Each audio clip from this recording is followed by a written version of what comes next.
And then these. Okay, another minute and then we're on.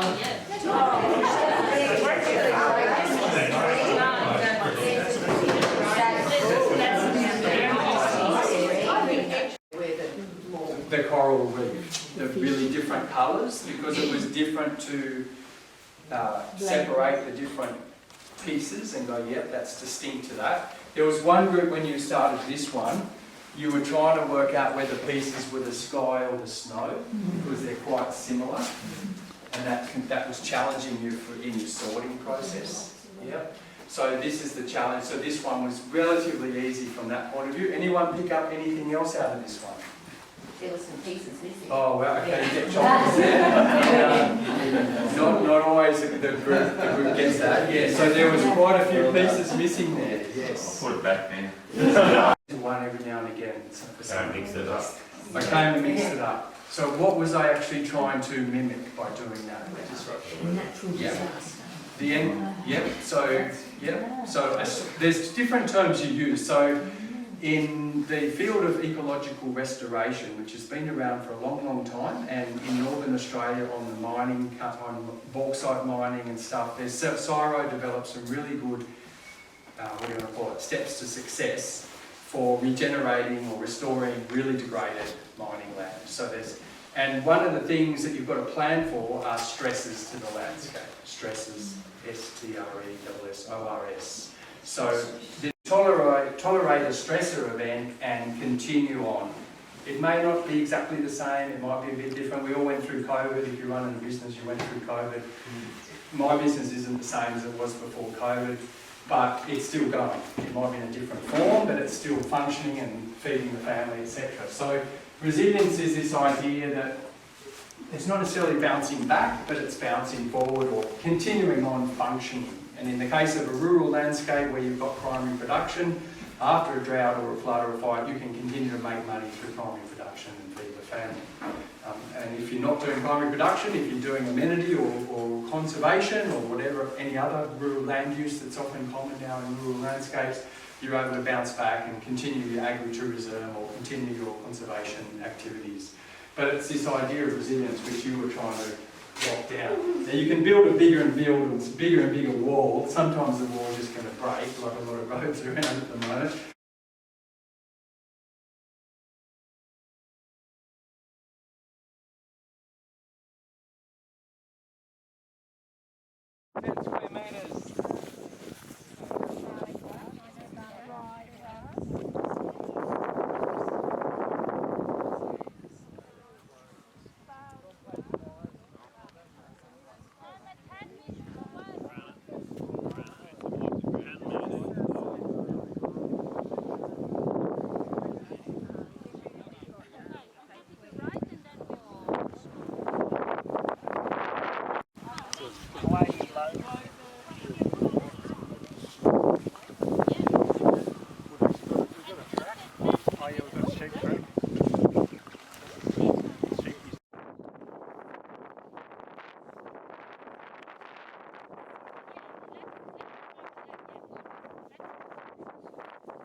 I guess if we're going 10 metres that way, we've got to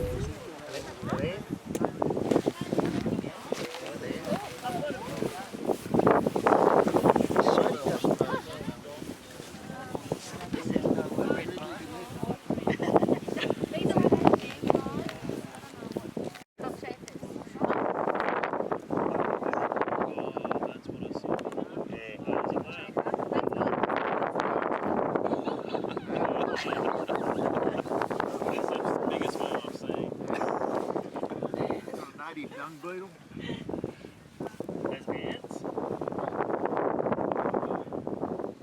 I was putting this into categories and I can't now.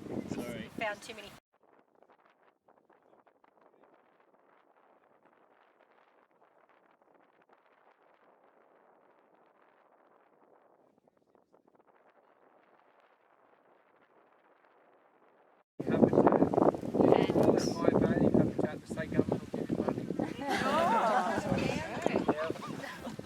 people are?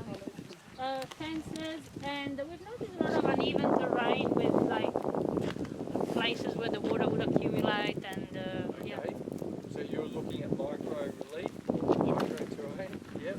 We got the scale wrong, David. That's all good. It's part of the 100 metres, so Yeah. add it in. Yep. Thanks. Briar rose. Yep. Bog grass. Yep. Yorkshire bog. Great. How many all together on your list? Count them up. 312. I'll lend you my glasses. There's 3.12. So what do we got? 17. 17. And what was your...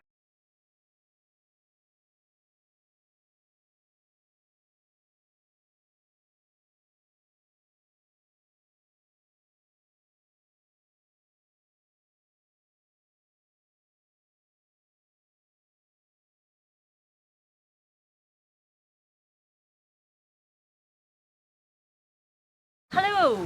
Thank you, David, for delivering another workshop today for Landcare, HCCC as we call us.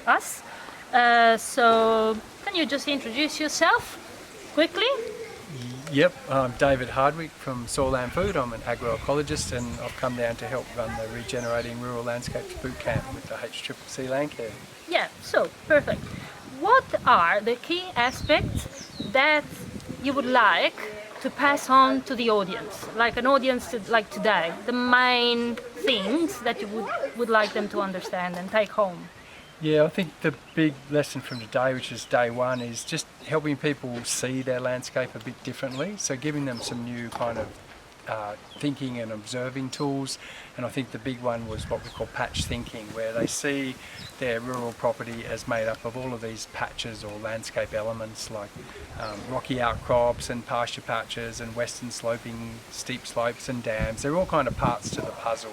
So just getting them to see that sort of as a mosaic that they're managing, I think is the big one. And I think we were practicing that outside, and I think most people were getting it and it was making sense. Yeah, we had some good feedbacks about that. Surely, I think they understood that message. And how would you define the difference between this way of thinking and the traditional land use that we find on farms? Yeah, I guess probably it's just that ecology hasn't been part of the language of rural management in Australia. It's just the traditionally agriculture didn't bring ecology into the equation much. So it certainly had things like land capability, land classes, slope and all that. But some of these more modern ideas around landscape ecology and integration of things interconnecting, that's probably been missing a little bit in sort of what I call 20th century land management. So yeah, just trying to bring a few new of those ideas into the mix for people to use. Yeah. And in particular, I'd like to know also how we can reach those farmers that have been farming for a long time and they're maybe a bit set on their ways and they might be not used to sit down in a classroom. How do we do that? This is my question. Yeah, well, I guess we tried to make it fun today, didn't we? We had some big graziers here and we had them doing jigsaw puzzles, we had them outside on top of a hill looking for things and having a bit of a competition, observation competition. So yeah, we just did lots of different hands-on things. We were looking at maps and the guys were drawing on hydrology maps and identifying stream orders and all of these fun activities which just help people build their knowledge through practicing things and doing things. It's quite diverse and interactive, I would say. Yes. So where can people find more information if they want to learn more about it after the workshop, let's say? Yeah, well, I guess there's a few courses around in this sort of space. So obviously Soil Land Food, we run a few short courses in farm planning as well as the regeneration stuff. You've got the Malone Institute with their courses and then park training. There's a few other organisations around that are offering some really good training now in managing your landscape. So I think people just need to keep their eyes open and need to stay connected with their local landcare group. So, exactly, we'll help them to keep their eyes open. That's what we're here for. Yeah. Thank you very much, David. It's been a very fun and informative day and we're looking forward to the second day. Thanks for having me. Thank you. Hello, thank you for coming today. Can you introduce yourself and which is your property? Sure. My name's Alex McKay. I work at Habby's Howe, which is about 5 minutes away. Highlands. Okay, so why did you attend this workshop today? It's always good to learn more information about assessing landscapes and how that might improve our property. And would you say you've learned something useful? Yeah, absolutely. Even if it's sort of something that you intuitively know, it's nice to be reminded that you can view your paddocks in more granular units than the actual paddocks themselves. Well said. So you would say the workshop was worthwhile? Yeah, I would recommend it. Recommend. Good, thank you. Do you think you'd be likely to use any of the knowledge you've learned today, the things you've learned today on your farm, put it in practice? Yes. Some examples, maybe something that was main take home. Top of your head? I was just speaking after the conclusion of the course about splitting up, let's say, a hilled area. He was saying that it's a good idea not to just split it strictly down to your different patches, but to ensure that you've got a diversity of patches within the paddock itself. So don't overdo it. Make sure that you've got mixed patches within the area that you're grazing to ensure that the cattle have access to what they need. Yeah. So, for example, not just keeping them stuck at the top of the hill, giving them the ability to go up to the hill if they need to, Be and then also be able flexible to with come your down into a woodland area or even a forested area. Yeah. I've noticed that many people in the room have already started several different regenerative agriculture practices, and maybe this workshop will also help them to get into finer details, I think. Yeah. So it's not only getting into the basics. Okay, hello. So your name is Les and your property is? Abney, 280 Blue Top Road, Highlands. Blue Top Road, Highlands. Okay, so why did you attend today? I'm always interested in different ways and other ways of getting back productivity out of my property. Okay. And this is another way of doing it. Yeah, so do you think you've learned something today? Yes, a lot. A lot. Yeah. Good. And so in general you would rate this workshop was worthwhile? Well worthwhile, yes. Not a waste of time. No. And you're likely to use any of the things you've learned today on your property? Some of the things were already started and we'll just continue on with the other things that he's talking about. Some of the things, yeah. But small steps, not big steps. Okay, thank you very much. That's That it? good outcome. Yes, we kept it nice and short. Just Hello, thank you for coming to the workshop today. Can you introduce yourself and say which is your property and where it's located? So I'm Sophie, and we've moved to Alexandra earlier this year. We have a property at Taggart as well, and yeah, we've come up here to learn as much as we can about the landscapes and understanding the land that we have, so we can use it to its best. Yeah, so you're partly answered, but would you articulate even more why did you attend in specific? Because we are very interested in improving the land that we have. We don't want to just get the best out of it, we want to do the best for it. And so we keep in touch with our local Landcare group, but also other Landcare groups in the area who have fantastic events like this one. Yeah, I know a few of them. Yeah, great people. So did you learn anything at all today? Yes, I think one of the huge benefits of today is being able to actually stand and articulate and describe our landscape, which is something I think we all can do in our head. We all have a picture in our head, but to actually put it into words and use the ecological language, I suppose, it just defines it, and it gives you a more solid understanding of what you have, and therefore a starting point of how to move forward. Yeah, power of narrative, I would say. What was the workshop worthwhile? Absolutely In general? worthwhile. Yes. Okay, yes. good. And are you likely to use and put in practice a few of the things that you've learned today? And if you want to say which ones?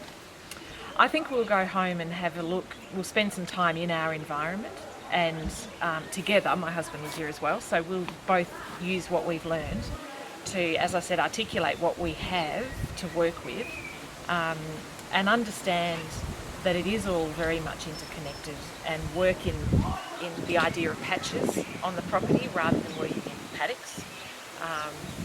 So yes, we'll definitely implement what we've learned today, and we're looking forward to coming back to the second day. Second day, Yeah. fantastic. Yeah. Thanks. Hello, Stephanie. Thank you first of all for hosting us today and the workshop and all the people that came along. So the name of the property, Looking Glass, we're in the Highlands. Why did you attend and why also you decided to host the event?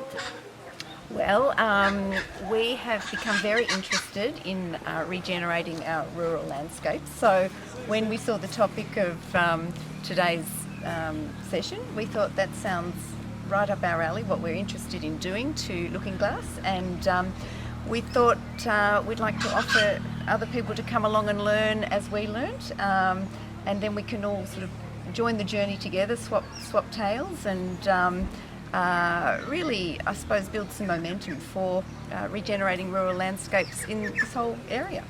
Yeah, I think connections are a great outcome too of these events. And did you learn anything today, would you say? Absolutely, yes. I particularly enjoyed the discussion on hydrology and the way these streams feed into bigger streams, and considering the flow of water on the property. Hot topic. I really enjoy it is a hot topic, but you know, we will have dry seasons ahead, so it was really terrific to learn about that today. Yeah. So in general you would say the workshop was worthwhile, Yes, the time you spent here? Absolutely, really enjoyed it. And the time you spent before it to prepare everything. Thank you for that wasn't too. too much of that, that's fine. And so, are you likely to put in practice and use some of the things that you've learned today, if you want to say which ones, and a few of them or many? Sure, well, certainly, I thought I looked at our landscape reasonably closely, but after going up there today and sort of, I guess, being instructed to look a little closer and really look deep and hard as to how many sort of items we could see in a 10 metre square area, I've suddenly realised, wow, there's so much closer I need to look and really focus on what's there and what we can do to improve some of those assets or liabilities in some cases on the landscape. Yeah. That's true. Observation exercise, yeah, always a good exercise to do, isn't it? Yeah. Well, thank you very much, Stephanie, and I think we'll see you at the next Absolutely. workshop Thank on you another for, farm. Thank you for arranging today, Vanessa. Much Thank appreciated. you. It was a Yeah, pleasure. yeah, it was I great. enjoyed doing it.